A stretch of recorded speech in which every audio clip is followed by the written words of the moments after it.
Principal Secretary for Crop Development, Dr. Paul Rono,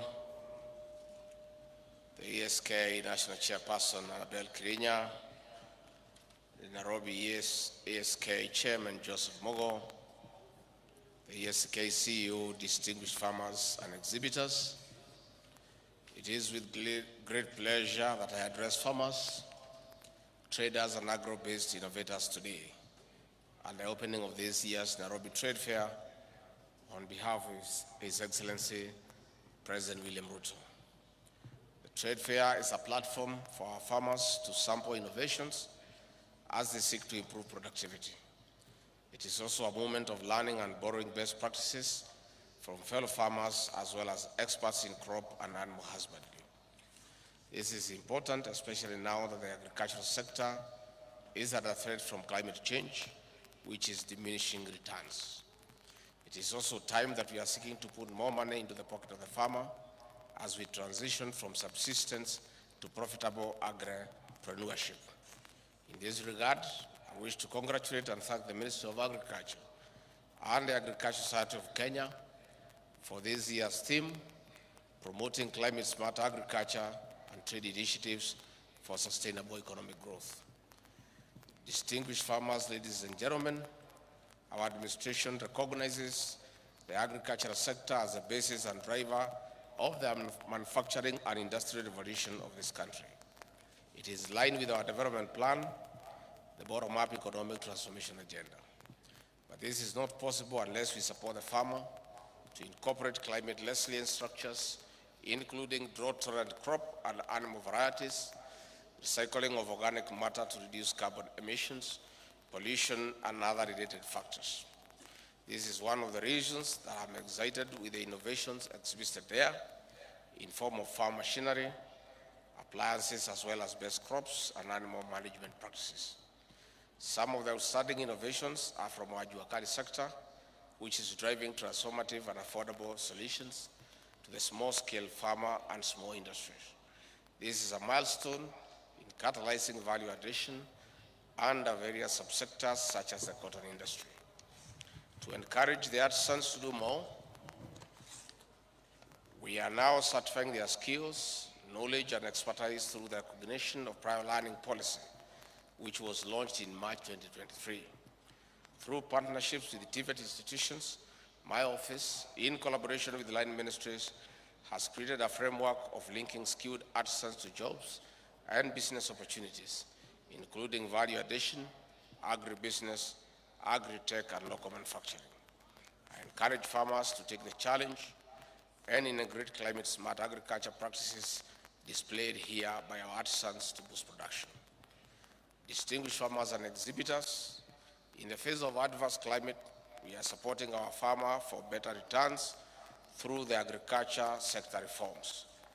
The recently announced 2024 tea bonus for small-scale farmers has significantly increased, but some farmers earn much less due to high-cost production, low-quality tea, and financial management challenges, which require urgent action from the Kenya Tea Development Agency. My office, in collaboration with the Ministry of Agriculture, Tea Board of Kenya, and other key agencies, are working on administrative and operational reforms for maximum benefit of tea farmers. We are also supporting factories' installation of orthodox tea machines as one of the ways of diversifying to fetch more money. This is apart from providing equipment for specialty tea production, efforts that have increased smallholder farmer earnings from 59 shillings in 2022 to 66 shillings in 2024. I therefore urge our farmers who are uprooting tea bushes more so in the waste of the rift to give us time to streamline the subsector as promised. Distinguished farmers, ladies and gentlemen, on the coffee subsector, the reforms of the Nairobi Coffee Exchange are bearing fruit, with 47 auctions conducted since reopening in August 2023 to date. The average price per 50 kg bag has increased to $237 from $188 before the reforms. Today, we have 15 farmer cooperative union brokers or grower brokers who are presenting own coffee for sale at the Nairobi Coffee Exchange as opposed to only one before the reforms. This is the transparency and empowerment we envisaged under the coffee reforms where the farmer is king. Besides, the direct settlement system has ensured faster and transparent payment of coffee sale proceeds. This has alleviated cash flow challenges among farmers, enabling them to reinvest in farm inputs for productivity. The government has also initiated the Coffee Cherry Advance Kitty, managed by the new Kenya Planters Cooperative Union.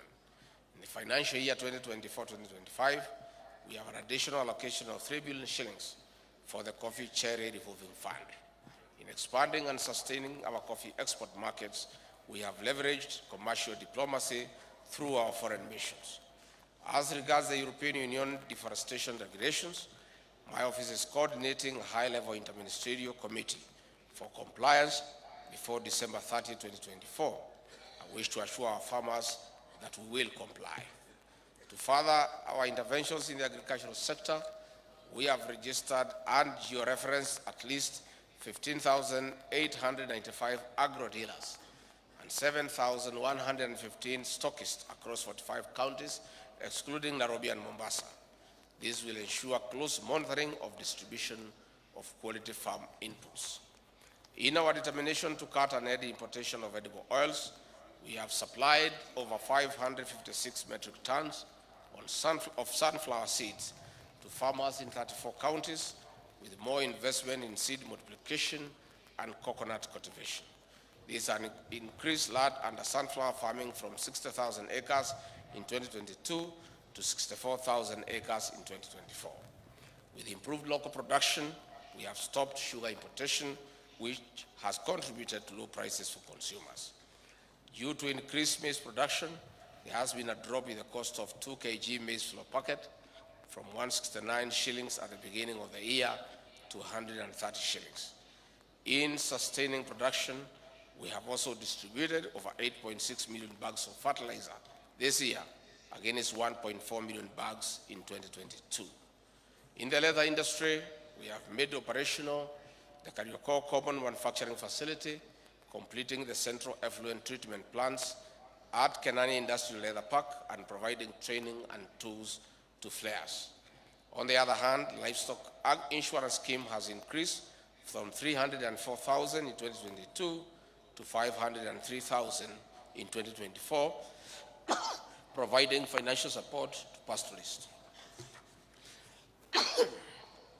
Under the dairy and meat value chains, the government has raised guaranteed minimum price per litre of milk by 35% from 37 shillings in 2022 to 50 shillings per litre in 2024. Milk production has also increased from 4.6 billion litres in 2022 to 5.2 billion litres in 2024. On the animal genetic resources, we produced 944 doses of bull semen and established a new goat semen facility. We also continue implementing duty waivers and VAT exemptions to increase access to affordable livestock feeds. Under the avocado subsector, we are implementing reforms as we eye more exports to traditional markets and rope in new consumers in Japan, Malaysia, India, USA, among others. The reforms and other structural interventions will continue until we put more money into the pocket of the farmer.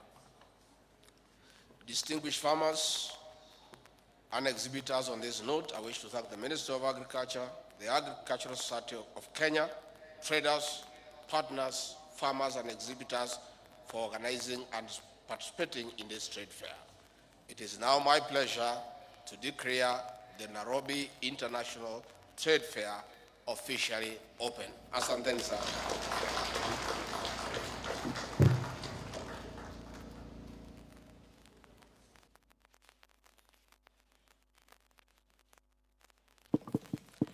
Thank you so much. Let's appreciate His Excellency, the Deputy President.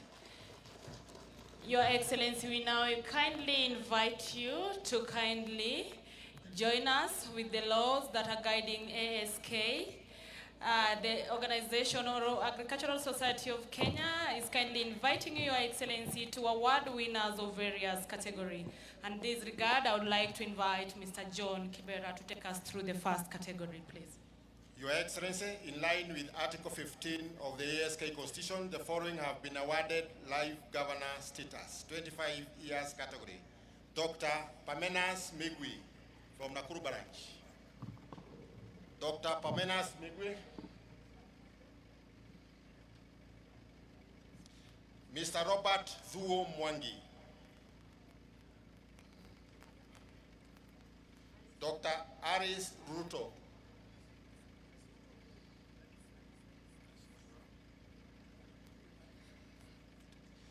Benson P.A. Nyawanda.